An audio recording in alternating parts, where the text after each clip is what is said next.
Well, howdy do, y'all. I'm going to go a long way around the barn to explain this one here, but not long ago I got in a discussion with someone about whiskeys. I think he was mostly talking about Scotch and Irish, but I lump bourbons in there as well. You couldn't find anything good under 40, but I do think he was talking mostly about Scotch and Irish. I do think he's still wrong. However, I did say, well, I think you're wrong. And I just started a series on my website, TomTheBrewerWhisperer.com. A shameless plug, I know, but there it is. Tasty whiskeys under $30. So anyway, when I went to my local liquor store today, that's what I was looking for, whiskey under 30. So what I was going to buy was Macadoodles, where I went and had Basil Hayden's for under 30. It was like $29.97. Basil Hayden's typically runs about $40 in my neck of the woods. So I thought that was a heck of a deal, and it'd be perfect for my series. However, but then I saw this one that I hadn't seen before.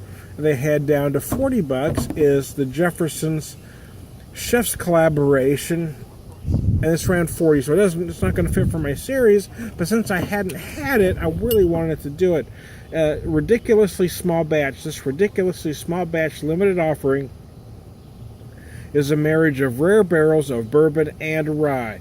We wanted a blend of harmonious flavors with smoke and spice, a singular custom blend, the result of a collaboration of friendship. Here and now, drink up. Chef Edward Lee and master blender Trey Zoller, however he pronounces it. It's 45%, 90 proof. It is a mix of bourbon and rye. Rare bourbon. Yeah, it does say that. I lost my train of thought for a second. Stay with me, people. Now, I poured some neat and on the rocks for you.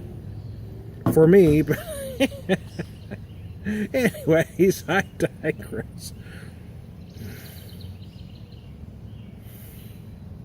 Has a very nice nose. I mean, it is what you might expect, actually, with the combination of bourbon and rye. I am getting some sweetness from the bourbon and some spiciness from the rye.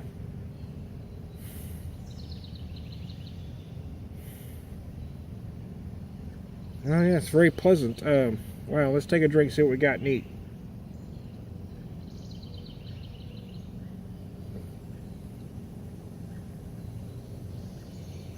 It's big and bold, yet smooth. Wow.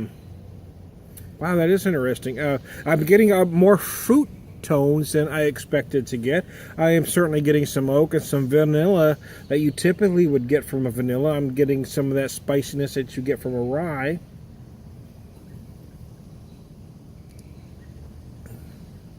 But I'm also getting some apricot and some dark plum notes that I wasn't expecting. So there you go. Let's try some on the rocks, shall we? Yes, we shall. Anyways, here we go. Using my Jack Daniels. Here I was using my Rocktown nosing glass, or Glencairn. Here I got my Jack Daniels rocks glass.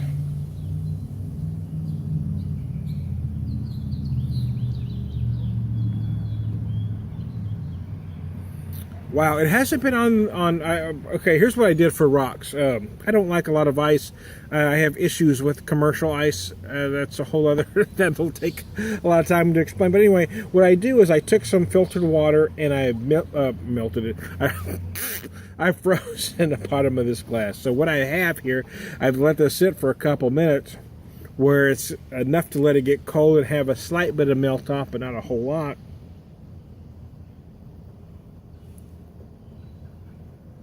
And with it colder, I'm actually noticing the oak and the smokiness from the charred barrels more than I was from the neat version. I'm also getting more sweetness from the rocks version than the neat version.